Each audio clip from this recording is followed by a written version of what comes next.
Europe 1. Le grand direct des médias avec Thomas Joubert. Ce soir à 21h sur TF1, le 11e épisode de cette saison de Koh-Lanta. Après plus de 20 saisons, le jeu d'aventure continue de cartonner avec pratiquement 6 millions de téléspectateurs chaque semaine. Il faut compter les replays en plus. Cette nouvelle saison qui a été produite pour la première fois par Alexia Laroche-Joubert, qui est devenue la présidente d'ALP, la société de production Adventure Line Productions. Bonjour Alexia. Bonjour. Vous revenez du tournage de la prochaine saison de Koh-Lanta aux Fidji, ce qui explique votre mine bronzée ce matin. Vous allez nous raconter ça dans un instant. Tout d'abord, qu'est-ce que vous avez apporté, vous, à Koh-Lanta? On a remarqué un casting un peu plus sexy cette année, des nouvelles règles, issues un peu de la télé-réalité. Vous savez, on prête souvent beaucoup d'intention. Ce que j'ai surtout apporté, c'est probablement beaucoup d'écoute, parce que j'ai énormément de respect pour ceux qui font Koh-Lanta justement depuis 19 saisons, puisque moi je ne suis arrivée qu'à la 20e. Donc ça a été beaucoup d'écoute. Comme je dis, c'est un peu le travail d'un pointilliste en peinture. C'est-à-dire que j'ai rajouté 2-3 petites touches de peinture qui sont liées à ma personnalité. C'est vrai que moi je suis quelqu'un qui adore les castings. Je pense que je fais fondamentalement ce métier en fait pour rencontrer des gens, et donc j'ai été très présente sur les castings. Mais après, il faut savoir qu'il y a des gens qui sont là depuis le début, qui sont d'incroyablement professionnels, et quand vous rentrez dans cette famille-là, voilà, je pourrais dire que l'écoute, le respect du travail effectué. Et c'est important. Et le casting, il était à la hauteur de vos attentes, donc avec les beaux gosses, hein, Sandro, Vincent, Corentin. Il faut être beau gosse maintenant pour participer à Koh-Lanta? Non, bah alors déjà, c'est pas un critère de sélection. Sur 20 candidats, il s'avère qu'il y avait en effet des garçons qui étaient bien faits de leur personne. Mais vous avez choisi. Mais c'est pas du tout un critère de sélection. Les critères de sélection, il faut savoir que déjà, c'est la seule émission où on ne va pas chercher les candidats. C'est les candidats qui viennent à nous. C'est-à-dire qu'ils s'inscrivent sur le site de TF1. Certains s'inscrivent depuis des années. C'est 8 mois de casting. Ils ont un process de sélection qui est extrêmement long. Donc la motivation de ces gens-là est notre priorité. Ils ont une vraie démarche, c'est ça. Pour participer à Koh-Lanta, il ne faut pas se mentir. Il faut vraiment avoir envie de participer à Koh-Lanta. C'est l'histoire d'une vie. Et d'ailleurs, c'est des gens que vous ne retrouvez pas dans d'autres programmes. C'est des gens qui ont envie de faire ce programme-là pour cette aventure. C'est leur but, hein, presque. La grosse nouveauté de la saison, c'était les 3 équipes qu'on a vues au départ, les rouges, les bleus, les jaunes. Mais en fait, ça a duré que 3 épisodes. Pourquoi? C'était juste un petit gadget pour lancer la saison? Alors, on a lancé les 3 équipes pour surprendre à la fois le téléspectateur, mais aussi les candidats. Et donc, tous nos jeux, c'est de perturber un petit peu et de tester leur capacité à s'adapter à des situations nouvelles. Donc, on a voulu... Parce que sinon, ils connaissent l'émission par cœur. Exactement. Donc, c'est pour ça aussi qu'on a changé à la 3e émission.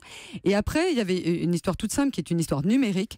Quand vous faites 3 équipes composées de 6 candidats, tout simplement, le jeu, comme on ne peut pas prévoir ce qui va se passer, le jeu des éliminations peut faire que vous ayez des équipes qui soient déséquilibrées. Donc ça, il fallait qu'on fasse attention à ça, et c'est pour ça qu'on avait en fin de compte décidé d'arrêter de toute façon la 3e émission bien avant le démarrage. Et on s'est retrouvé avec 2 équipes pour la saison prochaine. Vous garderez ce principe de 3 équipes? Non, ça c'était très lié au Cambodge. On avait l'occasion, parce qu'il y avait plusieurs camps, c'est un gros dispositif Koh-Lanta dont peu de gens se rendent compte, et même moi en rentrant dans cette équipe, je ne me rendais pas compte de l'ampleur du travail.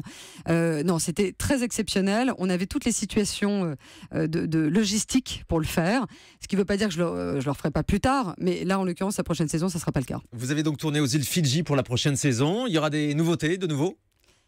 Ça c'est le principe de Koh-Lanta, c'est d'avoir quand même des nouveautés tout en préservant les fondamentaux. C'est d'ailleurs ce qui explique la longévité de l'émission, c'est qu'elle se renouvelle tous les ans? Oui, alors ce qui à mon avis explique justement la longévité, c'est plutôt qu'on préserve les fondamentaux et qu'on rajoute quelques éléments pour perturber les candidats, comme je vous le disais, et surprendre le téléspectateur. Mais il faut faire très attention, vous savez, c'est des bateaux amiraux, c'est-à-dire que un coup de volant à droite vous fait rentrer dans l'iceberg. Donc tout ça, c'est un doigté, et je pense que l'intelligence de tous les gens qui travaillent sur Koh-Lanta, c'est justement de beaucoup se parler, de beaucoup s'écouter. Et en l'occurrence, j'embrasse Denis qui est en train de m'écouter, parce qu'on est encore en tournage aux îles Fidji. Donc je t'embrasse très fort, Denis. Il nous écoute via l'appli Europe 1, j'imagine. Exactement. Et donc de faire très attention à ça. Donc on y apporte toujours par petites touches des modifications. Des aménagements, par exemple là le collier d'immunité qui est cessible, c'est une des nouveautés. On a vu que ça fonctionnait bien. On peut donner à quelqu'un, ouais. Voilà, on a vu que ça fonctionnait bien, donc on le garde. Vous allez refaire des saisons All-Star avec d'anciens candidats? Alors, c'est pas un secret, on a lancé le casting, c'est pas vraiment un casting, c'est-à-dire qu'on propose aux anciens aventuriers de participer. Donc, on a eu des retours. Donc là, on est en train de voir la faisabilité, de rencontrer, on réfléchit en effet. Je crois que vous avez interdit aux anciens candidats qui sont allés participer à d'autres émissions de télé-réalité sur d'autres chaînes de revenir dans ces versions All-Star, c'est vrai ça? Alors, c'est pas une interdiction, c'est que nous considérons qu'ils sont passés à autre chose, que la vision du téléspectateur sur eux, c'est pas la vision d'un aventurier. Donc, ils ne sont plus dans la famille des aventuriers. aventuriers de Quand on a Koh-Lanta. fait les enjeux à télé-réalité, on peut plus lui faire Koh-Lanta. Non, je pense qu'on est passé à autre chose. Et j'ai pas de jugement là-dessus. Et je serais mal placée pour avoir un jugement parce que j'ai produit beaucoup de ce type de programme. C'est juste qu'ils sont passés à autre chose. Alexia Laroche-Joubert, vous produisez aussi Fort Boyard, dont les tournages commencent la semaine prochaine. Là aussi, renouvellement, nouveauté pour cette saison. On a eu une saison incroyable l'année dernière, puisqu'on a battu 6 fois TF1 Ouais, le samedi soir. le samedi soir. Ça aussi, il y a un gros travail d'écriture. Il y a un énorme travail qui a été fait sur les personnages, sur la narration. Il faut savoir que c'est un programme qui séduit la moitié des enfants devant leur téléviseur. Ouais, ça Donc c'est cartonne vraiment, chez les enfants. les enfants sont vraiment prescripteurs sur ce programme-là. Et il fallait leur trouver un univers un peu fantasmé, un peu avec à la fois de la peur et de la fascination, etc. Tout en restant un programme évidemment familial. Donc là, on recontinue sur une prochaine saison. Donc on a de nouveau 10 épisodes. Il y aura des nouveaux personnages, justement. Je sais que vous avez retiré les frères Bogdanov. Oui. De faire trop peur aux enfants. Oui, il y a en effet quelqu'un qui va avoir. On a le plaisir d'avoir Camille Lacour qui va nous rejoindre. Le nageur, champion. Ouais.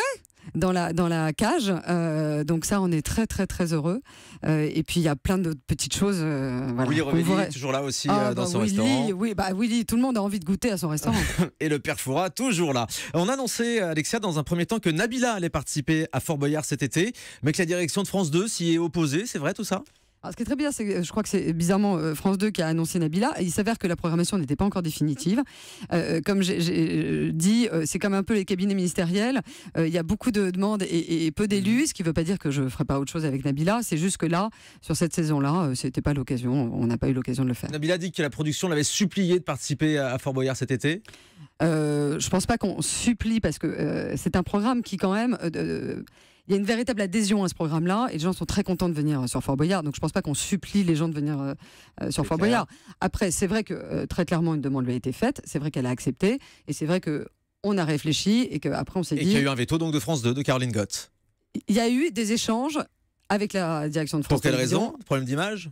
Non, écoutez, là-dessus, c'est un choix qui leur est propre et qu'on partage. Et puis voilà, ce qui ne veut pas dire, j'ai beaucoup de tendresse pour Nabila, on fera probablement d'autres choses sur d'autres programmes, etc. Mais ça ne sera pas en tout cas sur cette saison. Donc si je comprends bien, vous vouliez que Nabila fasse Fort Boyard, mais France 2 n'a pas voulu. Vous ne trouvez pas que ma réponse est assez claire? Si, justement, Voilà. j'ai bien compris.